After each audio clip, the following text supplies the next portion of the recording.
What if the secret to making modern medicine was hidden inside a jar of kimchi? That's right, I mean the same tangy, spicy Korean side dish sitting on your table or in your refrigerator may hold clues for the future of drug making. Kimchi is a traditional Korean fermented food, typically made from napa cabbage and spices, and is famous for its fermentation process. During fermentation, kimchi's ingredients undergo a transformation thanks to salt and friendly microbes. Kimchi, for lack of a simple, better word, is living food because it's teeming with beneficial bacteria that is produced during the fermentation process. During the days or the weeks that follow the fermentation process of kimchi, the salt creates a controlled environment in the jar that allows for certain types of microbes to thrive while keeping harmful ones out.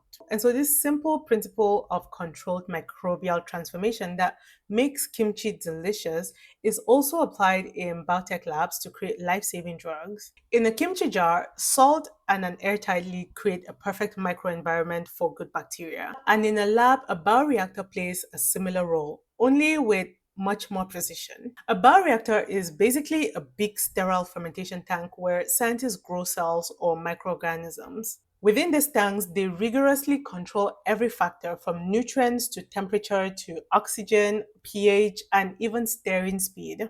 So it's like a super regulated version of a kimchi jar. A very good example to compare this to is how insulin is made. Scientists insert the human insulin gene into E. coli bacteria. This bacteria is then put into a bioreactor and will go on to produce the human insulin protein, which they'll grow. And that's exactly how we mass produce insulin for diabetes patients.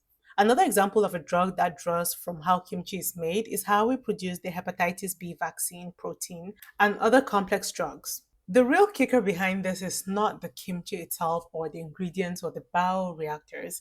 It's really about the fermentation process and how critical fermentation is with not just making delicious food, but also how we get drugs.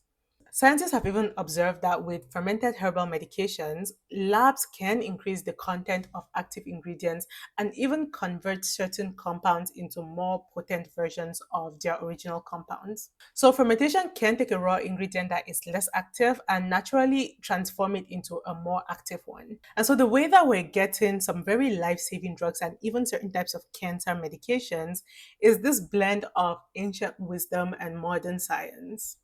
Because fermentation has been used for centuries to make foods healthier and preserve them, and now is used as a high tech tool to make drugs safer and more effective.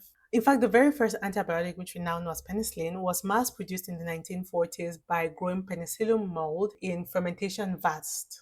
Scientists of that era optimized corn sugar and a deep tank to use fermentation and turn that mold into a factory for a drug that will go on to save countless numbers of lives. They may not have been thinking kimchi, but they were absolutely applying the same techniques to making that drug. Even certain drugs that we use to lower cholesterol, known as statins, are gotten through fermentation. The first statin, which we know today as lovastatin, was discovered from a fungus during a fermentation experiment. So every time you go out to have your meal and you get kimchi on the side, or if you're a regular consumer of kimchi, always pay homage to that little meal because the science of how that is made is why we're able to get a lot of the drugs that save our lives today.